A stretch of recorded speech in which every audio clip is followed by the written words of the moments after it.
Saudara, kita percaya kalau kita ada hari ini semua karena anugerah Tuhan, amin.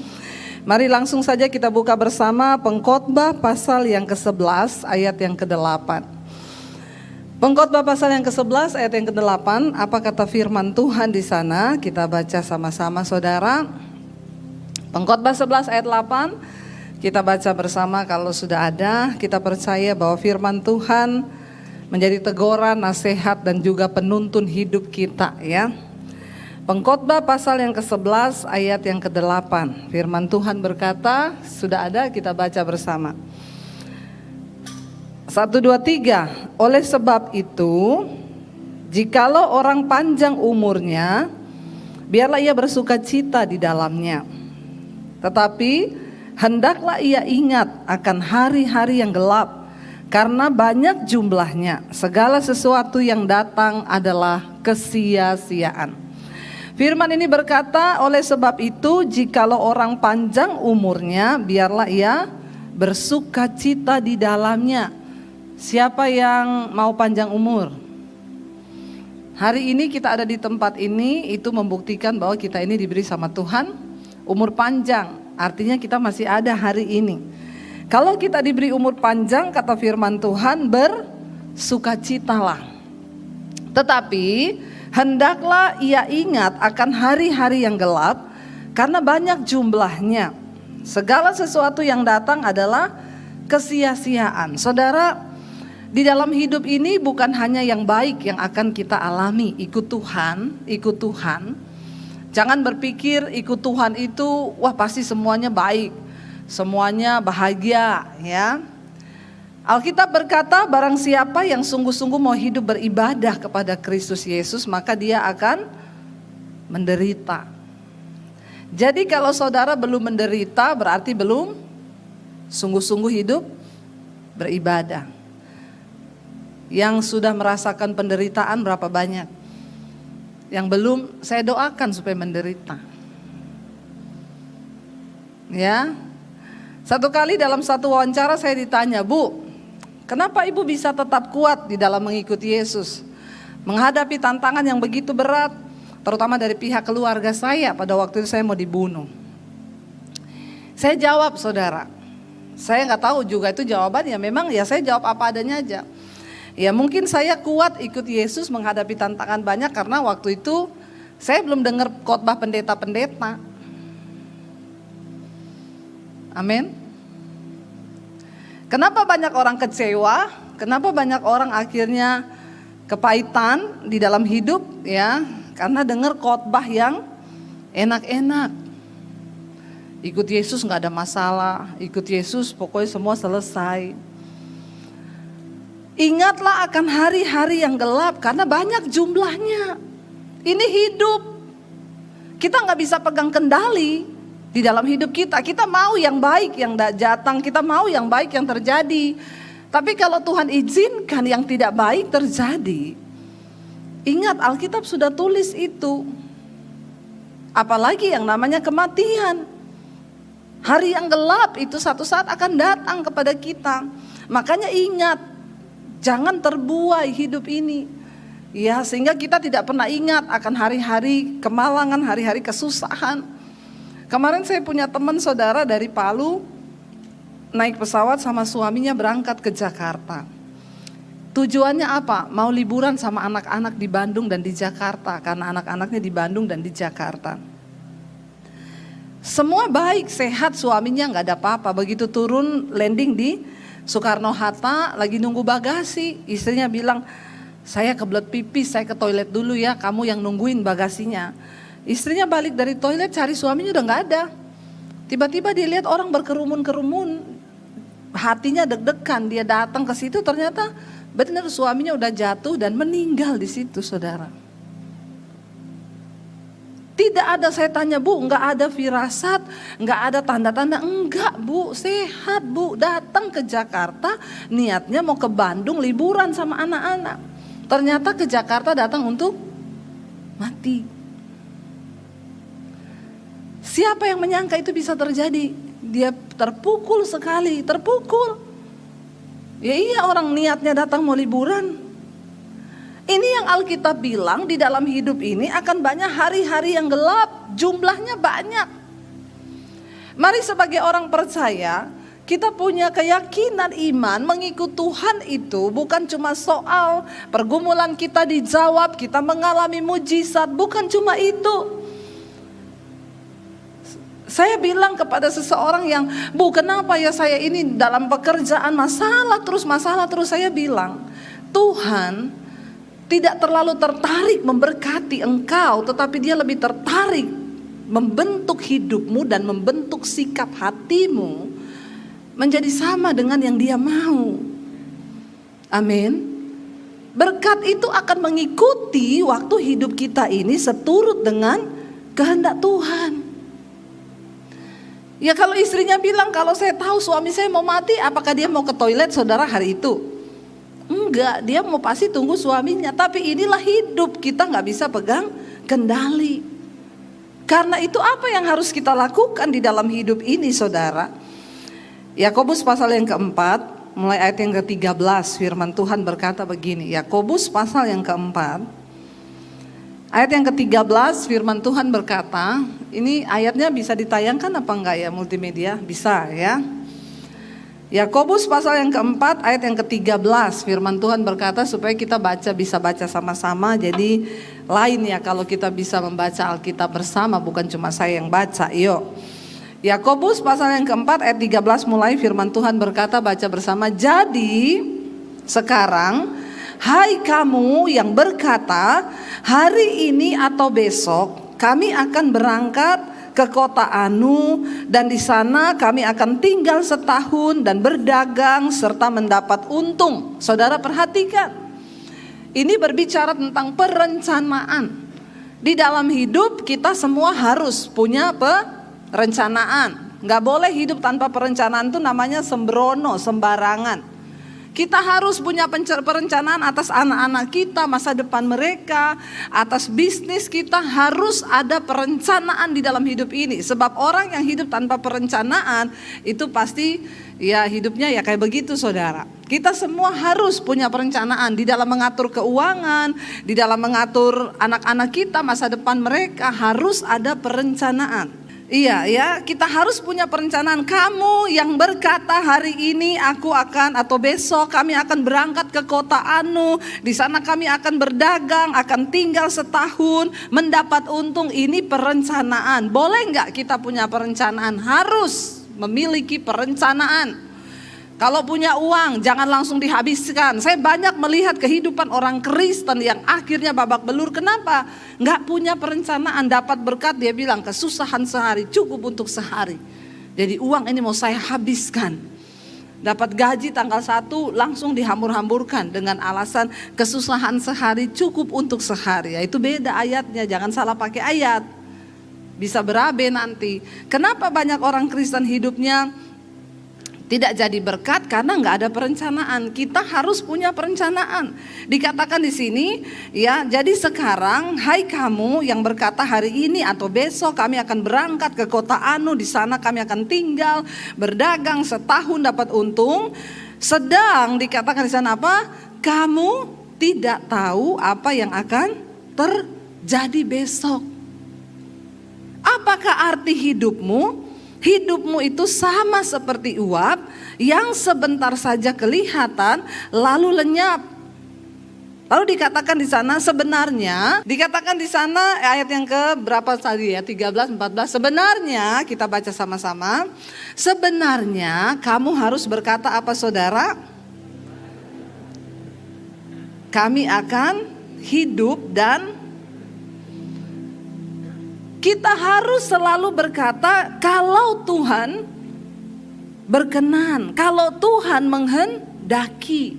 Oke, kita punya perencanaan, tetapi jangan pernah lupa untuk melibatkan Tuhan di dalam setiap rencana hidup kita.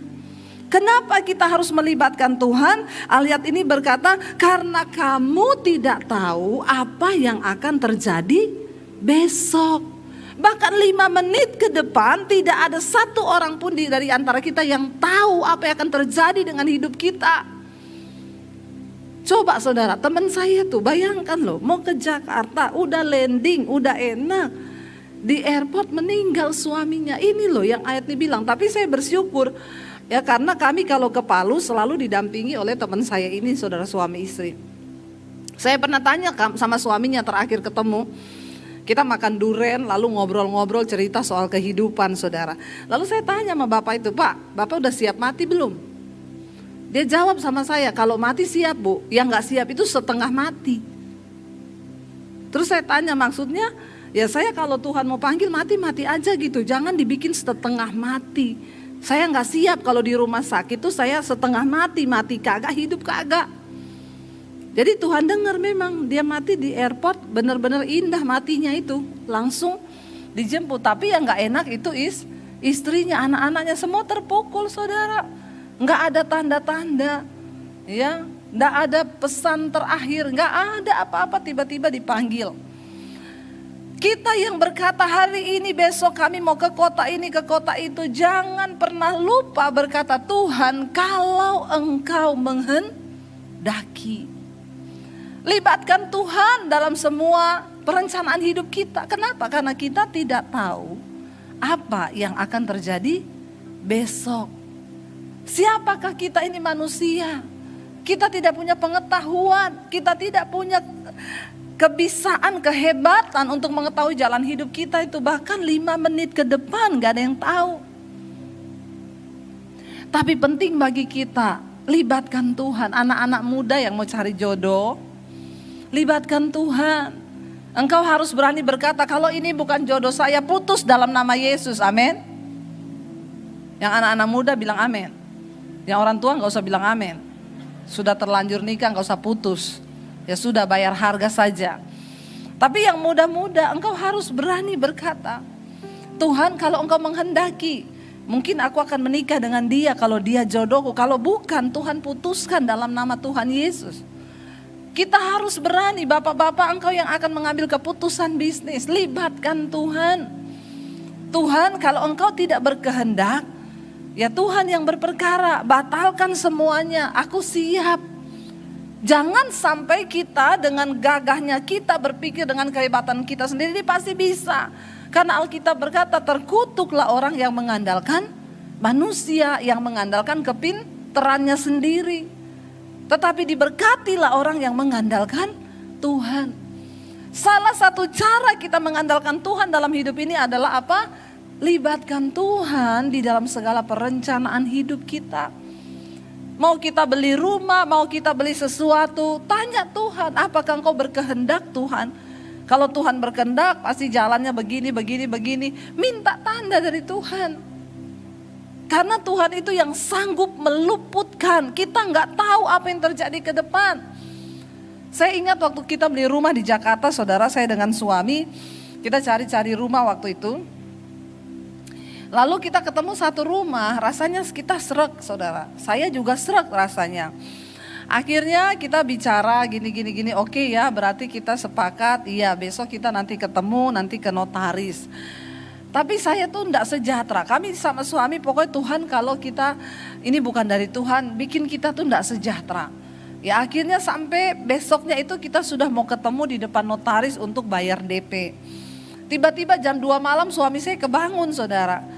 Dia kebangun, saya juga kebangun. Waktu kebangun dua-dua lihat-lihatan, suami saya bilang gini, Say, aku tuh besok gak sejahtera loh, kita udah mau bayar DP rumah itu. Kenapa? Dia bilang, ya pokoknya gak tahu ya, gak sejahtera. Saya juga bilang, iya ya, kayaknya kita belum sejahtera ya. Ya udah kita berdoa yuk. Di situ saudara, Tuhan itu mengajari saya. Alkitab bilang Tuhan mengajari kita bahkan di atas tempat tidur kita bagi orang-orang yang mengandalkan Dia. Di situ Tuhan ajarkan kepada saya, besok kamu ketemu orang itu sebelum ke notaris, kamu telepon dulu itu agent propertinya, bilang kesanggupan kamu bayar gini. Kalau dia setuju jalan, kalau dia tidak setuju batal di tengah jalan. Dan akhirnya saya yang Tuhan ajarkan tuh saya kasih tahu ke agent propertinya, nanti kami sistem pembayarannya seperti ini. Oh nggak bisa Bu. Saya bilang itu nanti kan pengurusan di notaris juga itu tidak langsung selesai loh, itu lama 6 bulan untuk surat jadi. Oh enggak Bu, kalau di tempat kami itu cuma 3 bulan. Tapi saya pegang apa yang Tuhan ajarkan. Dalam waktu 6 bulan minta waktu. Dia gak mau, oh gak bisa Bu. Oh kalau gitu saya bilang kita batal. Dan benar berapa hari kemudian akhirnya kita cari-cari, kita dapat rumah lain saudara. Orang itu telepon saya lagi, Bu, iya Bu, ternyata pengurusan itu notaris bilang tuh bisa sampai 6 bulan bahkan 8 bulan. Jadi saya setuju dengan cara ibu. Saya bilang enggak, kita udah cari yang lain. Dan saudara ternyata musim hujan rumah itu banjir. Itu cara Tuhan meluputkan. Makanya saya berkata, ya kita kan tidak tahu apa yang di depan kita. Kita nggak pernah tahu apa yang terjadi di dalam usaha, bisnis, apapun yang kita lakukan. Karena itu ayat ini berkata punya perencanaan harus. Tetapi jangan lupa berkata Tuhan, kalau engkau menghendaki. Banyak dari kita yang bertindak dengan kehebatan kita, pikiran kita, sudah pasti ini yang terbaik. Kita tidak punya cukup pengetahuan dan hikmat. Karena itu kita harus mengandalkan Tuhan. Dalam segala hal. Bapak-bapak engkau yang berbisnis selalu ajak istrimu bicara. Berdua, gandeng tangan, libatkan istri. Karena istri itu Tuhan taruh di tempat sampingmu untuk menjadi penolong. Jangan bertindak sendiri. Waktu kita dan istri, suami istri sepakat, kita sama-sama berdoa, Tuhan itu pasti menjawab dan itu yang terbaik. Tapi yang saya dapat tuh banyak suami memutuskan sendiri, tidak pernah menghargai istri. Kamu ngertinya di dapur aja, pokoknya ngeliwet. Nggak boleh. Istrimu itu kawan pewaris kerajaan Allah yang Tuhan tempatkan di sampingmu. Jangan bertindak sendiri, ajak istri, libatkan istri dalam setiap keputusan. Lalu berdoa bersama-sama, bergandeng tangan di dalam segala hal. Di dalam bisnismu, di dalam apapun yang kau mau putuskan, libatkan. Kenapa? Karena kita nggak tahu apa yang akan terjadi besok. Apakah arti hidupmu, kata firman Tuhan? Kamu tidak tahu apa yang akan terjadi besok. Apakah arti hidupmu? Hidupmu itu sama seperti uap. Sebentar saja ada, lalu lenyap. Kita nggak tahu saudara, mungkin yang di sebelah kiri saudara minggu depan sudah tidak ada. Nggak ada yang tahu, coba lihat sebelah kirinya. Sebelah kanan mungkin besok. Nah, ya, kita nggak ada yang tahu hidup ini. Nggak ada yang tahu apa yang akan terjadi besok. 5 menit ke depan aja kita nggak tahu. Kenapa kita harus terus mengandalkan Tuhan dan berkata Tuhan jika engkau menghendaki. Itu tanda kita hidup mengandalkan Tuhan. Tidak cukup saudara hanya ke gereja seminggu sekali. Bagaimana praktek di dalam kita berkata kita percaya Tuhan, libatkan Dia di dalam segala hal di hidup kita. Dalam engkau mengelola keuangan, libatkan Tuhan. Untuk apa? Harta yang kau percayakan di tangan saya ini Tuhan. Ya. Dalam segala hal, mau beli barang mewah, libatkan Tuhan. Tanya Tuhan, ini untuk apa saya pakai ini? Kalau cuma untuk sombong-sombongan gak ada artinya. Buat apa saudara? Ya gak penting, gak perlu. Tapi kita berdoa, Tuhan tuntun saya. Apakah engkau berkehendak? Apa yang Tuhan mau? Ya.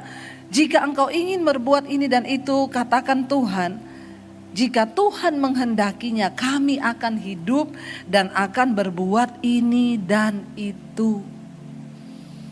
Kalau kita sudah sampai di titik itu, ya kapanpun Tuhan mau panggil, berarti kan kita siap. Ya, bapak-bapak yang masih terikat dosa, enggak usah angkat tangan. Ya, saya yakin di sini tidak ada bapak-bapak yang selingkuh ya. Enggak ada ya? Enggak ada yang ngaku. Ya, apalagi mau berbuat dosa. Udahlah jauh-jauh dari pikiran kita. Mau selingkuh, mau melakukan hal-hal yang tidak berkenan, sudahlah saudara. Alkitab berkata sudah terlalu banyak waktu yang kau pakai untuk hidup bagi dirimu sendiri. Mari kita hidup bagi kepentingan Tuhan saja. Tetapi sekarang dikatakan di sana ayat yang berikutnya. Tetapi sekarang kamu memegahkan diri dalam congkakmu. Dan semua kemegahan yang demikian adalah salah. Jadi jika seorang tahu bagaimana ia harus berbuat baik tetapi ia tidak melakukannya, ia berdosa. Hari-hari ini banyak orang yang menyebut dirinya Kristen tetapi congkak, sombong. Dari mana kita bisa tahu kesombongan itu? Waktu kita tidak melibatkan Tuhan di dalam hidup kita. Orang yang tidak melibatkan Tuhan di dalam hidupnya, di dalam perencanaannya, itu adalah orang yang sombong, orang yang angkuh. Orang sombong bisa gak mendapatkan apa yang dia mau? Bisa, dan sangat bisa. Tetapi sesuatu yang dibangun di atas dasar kesombongan tidak akan bertahan lama. Seorang raja di Alkitab, di Israel, ya, ini kisahnya tidak jarang dibahas, saudara. Kita lihat bersama dalam 1 Raja-Raja pasal yang ke-16. Ya, ada seorang raja yang pernah memerintah di Israel bernama Simri. Ya, siapa Simri ini? Dia adalah seorang raja, dia adalah seorang panglima saat itu perang, tetapi akhirnya dia membunuh Raja Ela yang memerintah di Tirsa pada saat itu. Saat Raja Ela mabuk-mabukan, ya, lalu dia membunuh Raja Ela. Dia bunuh dan seluruh keluarganya, bahkan semua pengikutnya dia bunuh. Lalu Simri ini mengangkat dirinya menjadi raja dengan kekuatannya dan kesombongannya. Ya, dan apa yang terjadi? Kita baca 1 Raja-Raja 16 ayat yang ke-8, saudara. 1 Raja-Raja pasal 16 ayat yang ke-8 dikatakan di sana, ya. 1 Raja-Raja 16 ayat 8, dalam tahun ke-26 zaman Asa Raja Yehuda, Ela anak Baesa menjadi raja atas Israel di Tirsa. Ia memerintah 2 tahun lamanya. Simri pegawainya yang menjadi panglima atas setengah dari pasukan kereta mengadakan persepakatan melawan raja. Ketika ia minum-minum sampai mabuk di Tirsa, di rumah Asa yang menjadi kepala istana di Tirsa, ayat 10, datanglah Simri lalu membunuh dia dalam tahun ke-27 zaman Raja Asa Raja Yehuda. Dan ia menjadi raja menggantikan dia. Jadi Simri membunuh Raja Ela, lalu dia mengangkat dirinya menjadi raja.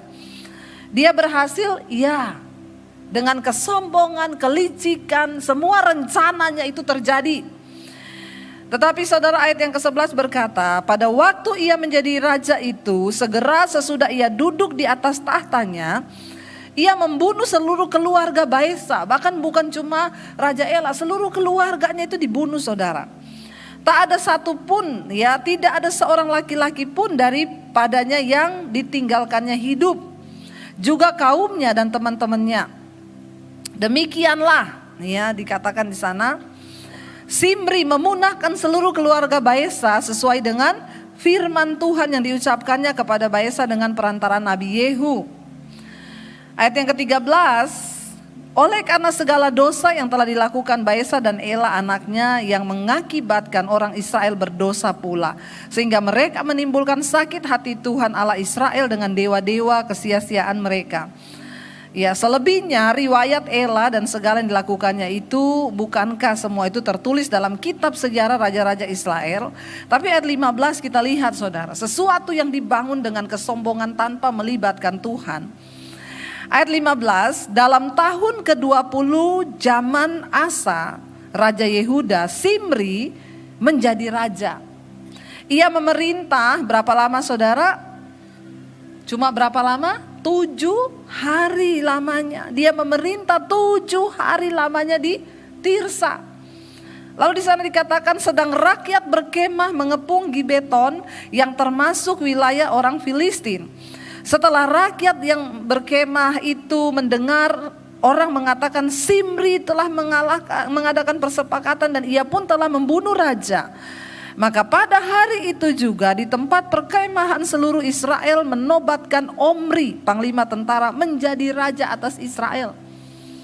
Ya, mereka tidak terima, akhirnya mereka melantik Omri, panglima, menjadi raja atas Israel. Kemudian Omri dengan seluruh Israel maju dari Gibeton dan mereka akan mengepung Tirsa, mengepung Raja Simri. Apa yang terjadi? Ayat 17, ketika Omri dan seluruh Israel maju dari Gibeton dan mengepung Tirsa, Segera sesudah Simri melihat bahwa kota itu telah direbut, masuklah ia ke dalam puri istana raja, lalu membakar istana raja itu sedang ia sendiri berada di dalamnya. Dan ia mati oleh karena dosa-dosa yang dilakukannya dengan melakukan apa yang jahat di mata Tuhan, serta hidup menurut tingkah laku Yerobeam dan menurut dosa Yerobeam yang mengakibatkan orang Israel berdosa pula. Selebihnya dari riwayat Simri dan persepakatan yang diadakannya, bukankah semuanya itu tertulis dalam kitab sejarah raja-raja Israel? Kita lihat di sini saudara, sangat berbahaya ketika kita membangun sesuatu tanpa melibatkan Tuhan. Hari-hari ini banyak orang dengan kesombongan, firman Tuhan berkata, tadi kita sudah baca ya, lihat dengan congkakmu engkau memegahkan diri. Kita mengatur segala sesuatu di hidup kita karena kita pikir kita bisa. Simri berhasil mendapatkan apa yang dia mau dengan kekuatannya, dengan kesombongannya, dengan keangkuhannya.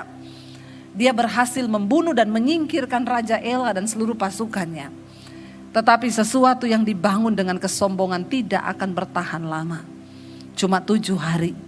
Dan apa yang terjadi? Simri akhirnya bunuh diri dengan membakar seluruh istana dan keluarganya, mati semuanya. Kita berdoa saudara. Kita tidak pernah tahu hidup ini ke depan apa yang akan terjadi. Tapi Alkitab tidak pernah salah berkata, diberkatilah orang yang mengandalkan Tuhan. Dan terkutuklah orang yang mengandalkan kekuatannya sendiri, hikmatnya sendiri, kepandaiannya sendiri.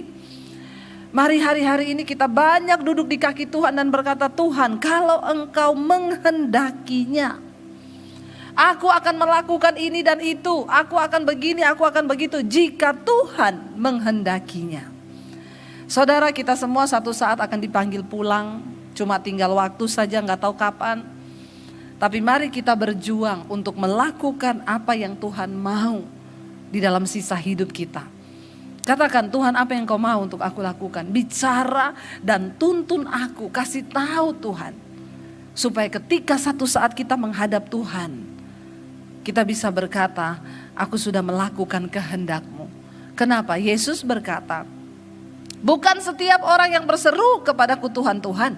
Bukan mereka yang melakukan mujizat, menyembuhkan orang sakit, membangkitkan orang mati. Tuhan bilang, satu saat aku akan berterus terang kepada mereka dan berkata, aku tidak mengenal engkau, pembuat kejahatan, enyahlah engkau daripadaku. Tetapi Tuhan berkata, dan dia akan mengumpulkan hanya mereka yang melakukan kehendak Bapa. Jadi apa goal dari kekristenan kita selama hidup di dunia ini? Melakukan kehendak Bapa. Bukan melakukan kehendak kita. Kita harus melakukan kehendak Bapa. Dimulai dari mana? Dari rumah tangga kita. Banyak orang berkata, bagaimana melakukan kehendak Bapa itu, Bu? Saya bingung, Bu.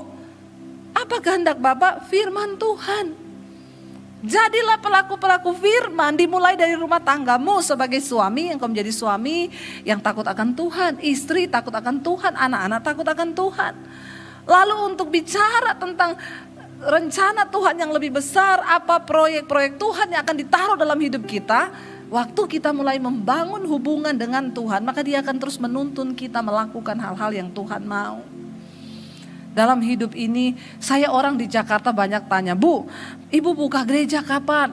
Saya ini mau ke gerejanya Ibu, saya sudah sreg sama khotbah-khotbah Ibu. Kapan Bu buka gereja? Banyak orang yang berkata, Ibu butuh apa? Saya dukung Bu, Ibu buka gereja, butuh gedung, butuh apa? Saya bilang, Tuhan belum kasih tahu ke saya dan saya tidak dapat itu. Itu bukan kehendak Tuhan buat saya. Semua bilang, sudah waktunya loh Bu buka gereja.